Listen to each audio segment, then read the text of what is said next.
Hi everyone, this is Haritha Saviri. I'm currently pursuing my master's in USA and I'm working as a counselor in a consultancy. So if you watch my previous video, you would have get to know what exactly English proficiency test is and why should you write it. So this video lo let us go through what documents are required to apply for the university and what is the checklist to be prepared so that you can start applying to the university. So basically first, whenever you're applying to the university, you need few documents which are really important. Based on that, you'll be getting admission on the particular university. So let us get into the checklist. Our checklist lo em documents required and చెప్పి. So the basic documents are educational documents, which is your 10th, inter, BTech అయితే BTech, BCom అయితే BCom. దాని CMM is nothing but consolidated marks memo. దాని తర్వాత PC, provisional certificate, OD, original degree. If you have original degree, then it's okay. Recent passed out దగ్గర mostly OD ఉండదు. You can apply using BTech, CMM and PC. So after this you'll be requiring transcripts. కొన్ని universities ఏంటంటే మాకు transcripts mandatory అని అడగవు. So ఇలాంటి యూనివర్సిటీస్కి what you can do is you can directly upload your individual mark sheet. So semester wise ఉంటాయి కాబట్టి exams ప్రతి సెమిస్టర్ వైజ్కి in your bachelors you would have got one memo indicating all your marks. So our memos, even though failed memos and everything, our memos మీరు accumulate చేసి if you submit it, then the university will be accepting it for reviewing your application. So కొన్ని universities ఏంటంటే transcripts mandatory అనవు కాబట్టి అలాంటి యూనివర్సిటీస్కి we can manage using this individual memos. But కొన్ని universities ఉంటాయి UNT, UTT, Dallas, Texas A&M commerce, Texas A&M ఇవన్నీ ఉంటాయి కదా. సో యూనివర్సిటీస్కి ఏంటంటే transcripts are mandatory. So transcripts అనేవి for example if your university is జేఎన్టీయూకి వెళ్ళి మీరు ట్రాన్స్క్రిప్ట్స్ తెచ్చుకోవాల్సి ఉంటుంది. బేసిక్గా transcripts is also individual mark షీట్సే, కాకపోతే దానిపైన యూనివర్సిటీ స్టాంప్ వేసి సిగ్నేచర్ పెట్టిస్తారు. ట్రాన్స్క్రిప్ట్స్ అనేవి సీల్డ్ ఎన్వెలోప్లో వస్తాయి. This sealed envelope will either courier to the university, లేదంటే యూనివర్సిటీస్కి స్కాన్ చేసి పెడతామన్నమాట. యూనివర్సిటీ అడిగేదాన్ని బట్టి ఫ్యూ యూనివర్సిటీస్ కొరియర్ చేయమని చెప్తాయి, ఫ్యూ యూనివర్సిటీస్ స్కాన్ చేయమని చెప్తాయి. సో నెక్స్ట్ వచ్చేసరికి లెటర్ ఆఫ్ రికమెండేషన్స్ కావాలి. Letter of recommendations is nothing but ఒక ప్రొఫెసర్ మిమ్మల్ని రికమెండ్ చేస్తున్నట్టు లెటర్ ఇవ్వాలన్నమాట. సో ఇది ఎక్కడి నుంచి కావాలి అని అంటే మీ అండర్ గ్రాడ్యుయేషన్ ఎక్కడైతే చదివారో ఆ పర్టికులర్ ప్లేస్ నుంచి కావాల్సి వస్తుంది. ఇది కాలేజ్ అయితే కాలేజ్, యూనివర్సిటీ అయితే యూనివర్సిటీ, అక్కడ నుంచి మీరు లెటర్ ఆఫ్ రికమెండేషన్స్ తీసుకొని రావాలి. అది ఎవరి దగ్గర నుంచి అయినా పర్లేదు. It can be your head of department, HOD, లేకపోతే ప్రిన్సిపల్, లేకపోతే యువర్ డిపార్ట్మెంట్ వైజ్ ప్రొఫెసర్స్, వాళ్ళ దగ్గర నుంచైనా పర్లేదు. లేదు if you have a lot of work experience 5 years or 7 years, అలాంటి కేసెస్లో you can even get 1 letter of recommendation from your work place. So అక్కడ నుంచి మిమ్మల్ని that might be any one your colleague, లేకపోతే your manager, whoever it is, if they are recommending that is also acceptable. What I would suggest is మన application అనేది యూజువల్గా మనం ఏదైతే application యూనివర్సిటీకి పెడతామో అది ఎవరు రివ్యూ చేస్తారు అని అంటే, for example if you're applying for masters in computer science, then computer science head దాన్ని రివ్యూ చేస్తాడు. సో అలాంటి కేసెస్లో ఏంటంటే if you can get 1 letter of recommendations from your previous university or college, letter of recommendation from your computer science department, then ఏంటంటే మీ profile కొంచెం positive impact వస్తుంది. Because that particular department professor మిమ్మల్ని recommend చేస్తున్నారు అంటే it's a positive impact to the present reviewing person. Next thing what you need is statement of purpose. So basic గా statement of purpose అంటే ఏంటంటే మన గురించి ఒక పీస్ ఆఫ్ పేపర్లో రాయడము. అలా అని చెప్పి ఎగ్జాజరేట్ చేయొద్దు, more than 2 pages ఉండొద్దు. It's only 2 pages is more than enough. దాంట్లో only regarding your achievements, if you have done any research దాని గురించి, లేదంటే if you have any leadership skills which you were in your previous background, లేకపోతే ఏదన్నా ఉంటే దాని గురించి రాయొచ్చు. If you have done any projects దాని గురించి రాయొచ్చు. ఇట్స్ బేసికలీ ఏంటంటే మీ ఎడ్యుకేషనల్ బ్యాక్గ్రౌండ్ గురించి రాయొచ్చు. If you have any related project based on this particular course so అలాంటివి మాత్రమే మెన్షన్ చేయాలి. అంతేగాని you are not suppose to mention your background saying that I'm rich and you have plenty of money, ఇలాంటివి చేయొద్దు. If you do that it will be straight away rejected. బేసికల్గా ఏంటంటే department head ఎవరైతే review చేస్తాడో అతను ఈ SOP చూసి admissions ఇచ్చే సిచ్యువేషన్స్ చాలా ఉంటాయి. కొన్ని యూనివర్సిటీస్లో ఏంటంటే బేస్డ్ ఆన్ SOP అడ్మిషన్స్ వస్తాయి కాబట్టి you need to be very careful when you're writing your SOP. So next thing ఏంటంటే SOP రాసేటప్పుడు ప్లాగరిజం ఉండొద్దు. ప్లాగరిజం ఏంటి అంటే వేరే వాళ్ళ SOPs చూసి కాపీ పేస్ట్ చేస్తే దాన్ని ప్లాగరిజం అంటారు. So there is this tool for plagiarism where universities will be applying to check plagiarism on this thing.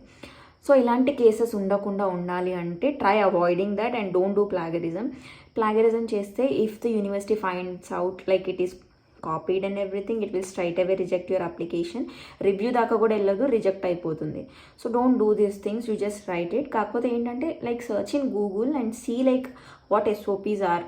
యూజువల్గా ఇప్పుడు గూగుల్స్లో ఒక 100 SOPs చూడండి, చూసిన తర్వాత you will be getting to know like ఎలా రాయాలి, ఏం చేయాలి అని చెప్పి. Use it like that, but don't copy paste it. Next వచ్చేసరికి you will be needing your updated resume. So ఈ రెజ్యూమేలో ఏంటంటే మీ కరెంట్ ఎక్స్పీరియన్స్, మీ ప్రీవియస్ ఎక్స్పీరియన్స్ అన్నీ ఇంక్లూడ్ అయి ఉండాలి. మళ్ళీ మీరు ఒకసారి అప్లికేషన్ పెట్టిన తర్వాత you're not suppose to make any changes in the resume. So ఏదైతే ఉంటుందో దాన్ని బేస్ చేసుకొని మీకు అడ్మిషన్ అనేది ఇస్తారు. So before like applying, once go through the resume and update it properly and then submit. Next వచ్చేసరికి along with that you will be needing your passport, scan copy సరిపోతుంది. దాని తర్వాత you will be needing your bank statement showing funds. So బేసిక్గా ఈ bank statement ఎందుకు అని అంటే, whenever you get an offer letter, the university will ask you to show the proof of funds అనమాట. ఆ ప్రూఫ్ ఆఫ్ ఫండ్స్కి బ్యాంక్ స్టేట్మెంట్ అనేది mandatory. Next వచ్చేసరికి affidavit of support లేదా స్పాన్సర్ సపోర్ట్ ఫామ్ ఏంటి అని అంటే, for example if your parents are sponsoring you, then they need to write it అంటే 10 or 20 rupees bond paper పైన like your parents are sponsoring you and they have no objection and they'll be looking after. So by using all these documents, you will be starting your application start చేసిన తర్వాత be careful and start applying, like see what are you applying, check once or twice and then submit the application. Once application submit అయిన తర్వాత కొన్ని universities will take 2 weeks of time to review that, కొన్ని universities will take 1 month, 2 to 4 weeks time span ఉంటుంది for getting an offer letter. So once offer letter వచ్చిన తర్వాత few universities will ask to upload the bank statement and affidavit of support లేదా sponsor form. So ఇది upload చేసిన తర్వాత then again I-20 issue చేయడానికి it will take 2 to 4 weeks of time.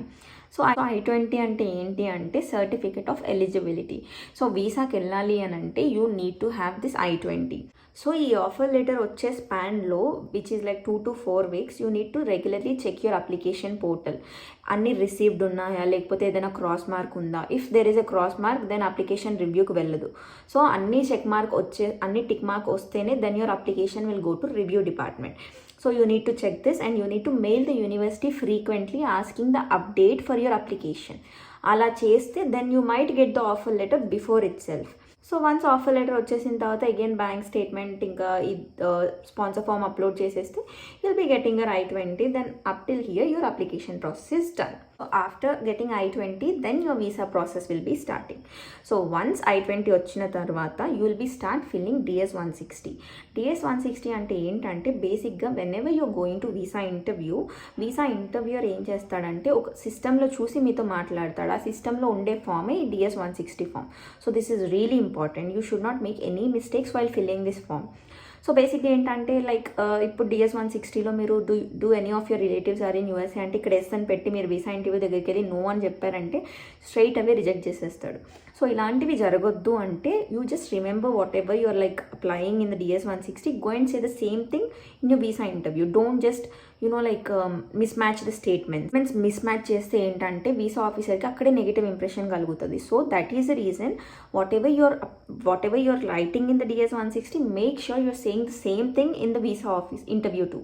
So I get this basic questions while filling DS-160 ఏంటంటే మా అక్క లేదా తమ్ముడు whoever it is like already అక్కడ యూఎస్లో F1 స్టేటస్ మీద ఉన్నారు, should I include them or not. Then definitely do it. DS-160లో there is this column where it టాస్క్ like do you have any relatives in the US.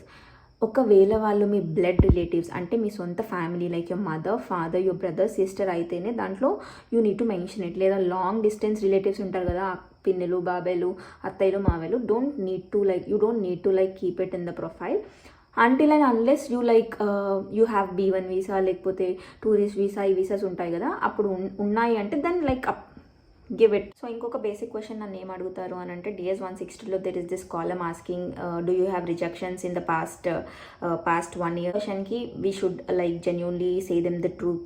నిజం చెప్పాలా లేకపోతే అబద్ధం చెప్పాలా, మెన్షన్ చేయాలా వద్దా అని.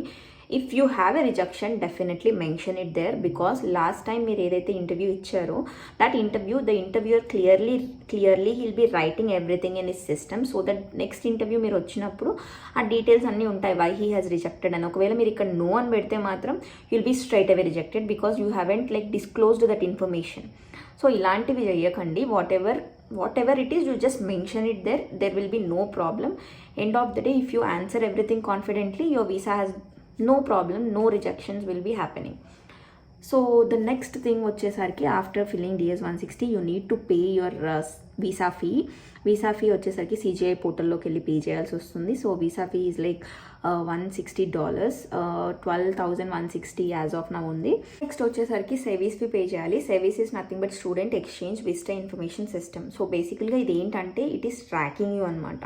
So if you have heard like students has been deported, లేకపోతే పార్ట్ టైమ్స్ చేసి దొరికిపోయారు అని చెప్పి ఏదైనా స్టేట్మెంట్స్ ఉంటే that is because of this SEVIS only. Because బేసికల్గా ఏంటంటే సెవీస్ యాక్టివ్లో ఉండాలి. సెవీస్ యాక్టివ్లో లేదు అని అంటే you're staying illegally, so they will be deporting you straight away back home. So ఇలాంటివి జరగొద్దు అంటే సెవీస్ని you need to like maintain it active. So yeah, this is USA admission process. This is how you apply to the university and then you go to the visa. So hope I cleared everything. If not, please let me know so that I'll be doing more videos on this thing. Thanks for watching. Keep supporting.